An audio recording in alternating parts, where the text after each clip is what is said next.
Imagine spending hundreds of dollars on a ticket to see one of the biggest pop stars on the planet, only for them to walk out and refuse to play a single song you actually know. That is the reality currently fracturing the Justin Bieber fandom after a weekend that many are calling a total professional disaster. We are living in a time where the contract between a celebrity and their audience is being rewritten in real time. And whether we're talking about a concert set list that feels like a betrayal, or the literal life and death stakes of celebrity stalking, the glamour of Hollywood has never looked more like a cautionary tale. The last 72 hours have been a whirlwind of headlines that feel disconnected on the surface, but point to a massive shift in how we consume fame. First, the factual breakdown of the Bieber situation.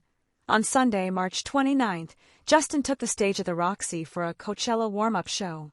It was his first full set in years. But instead of Sorry, Baby, or Peaches, he played a 25-song set list consisting entirely of new, experimental material. Since he sold his catalog for $200 million back in 2023, fans are debating if he even wants to be a pop star anymore. Then, we move to the tragic news out of New York, where authorities confirmed that Pernell Russo, a man who haunted Billie Eilish's life for years, died after being hit by a Long Island Railroad train. It is a somber end to a story that defined Billie's fears about her own safety. And finally, in the world of the ultra-rich, Kylie Jenner's former right-hand woman, Victoria Villarroel, just went viral for explaining the exact moment she realized she had to quit. A simple request for a laptop that felt like the weight of the world. The public reaction to Bieber's set has been particularly volatile. Viral clips from the No Phones Allowed show, which of course leaked anyway, show a crowd that looks more confused than captivated. The social media debate is split right down the middle. One side argues that as an artist who has given his entire life to the public, he owes us nothing and has the right to evolve.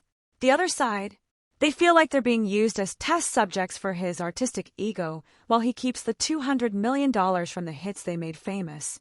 It's a fascinating look at the catalog sale era of music. When a singer sells their songs, do they lose the obligation to perform them? This brings us to the much heavier news regarding Billie Eilish. The death of Pernell Russo is being treated as an accident, but for those who follow the 2020 saga, the details are chilling. This was the man who showed up to her parents' house 7 times in a week, once just sitting on the porch to read a book while the family waited for police. While the news of his passing is tragic, the online conversation has turned toward the unseen prison celebrities like Billie live in. She's previously stated that she can't even go into her own yard without fear, and this sudden, violent end to her most persistent stalker's life has reignited the conversation about the mental health of both the fans and the stars they obsess over. But why do these situations escalate to this point? In the case of Kylie Jenner's assistant, the viral laptop story tells us everything we need to know about modern influencer culture. Victoria Villarroel worked for Kylie for 5 years. They were inseparable. But she describes a moment in the kitchen where Kylie asked her to go upstairs to grab a laptop, and Victoria's internal response was, "Oof, I don't want to do that."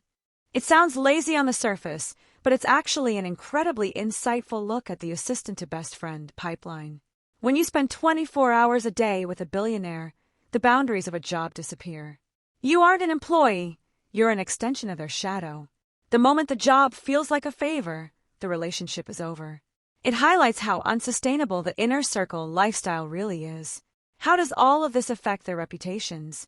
For Bieber, this disaster set as a high-stakes gamble.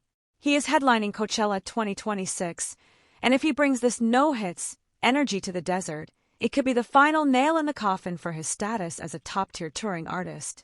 He is moving away from the Justin the world knows and trying to force us to meet the Justin he has become. It's a bold move, but in a fast-fashion music industry, the audience's patience is notoriously thin.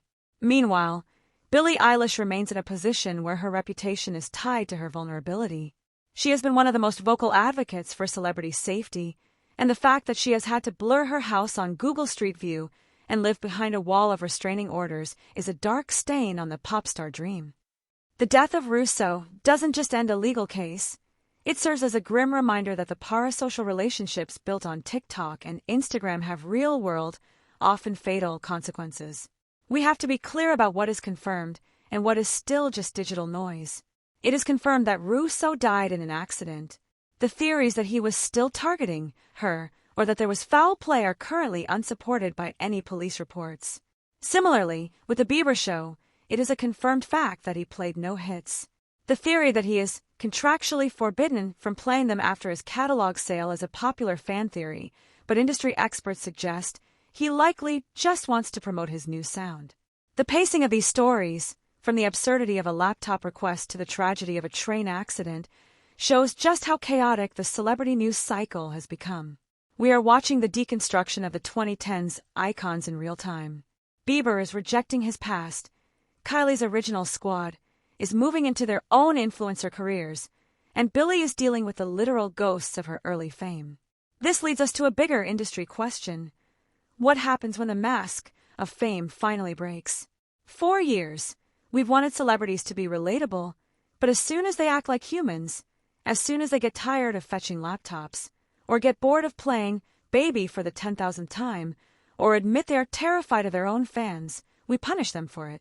We are seeing a generation of stars who are no longer willing to play the game by the old rules. The unresolved tension here is palpable. Will the Bieber Coachella era be a revolutionary artistic pivot or a career-ending flop?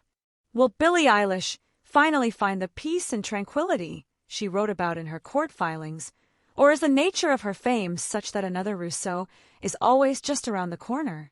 And for the assistance of the world, is the Kardashian lifestyle worth the loss of autonomy? As we move toward Coachella and the next round of legal updates, the future impact of these 72 hours will become clearer. We might be looking at the beginning of a post-hit music era, where artists prioritize their own sanity over the audience's expectations. Whether the fans will follow them into that new world is the upcoming response possibility that will define the next decade of pop culture. For now, the lights are off at the Roxy, the tracks in New York are quiet, and the laptop remains upstairs, and maybe, for the first time in a long time, the celebrity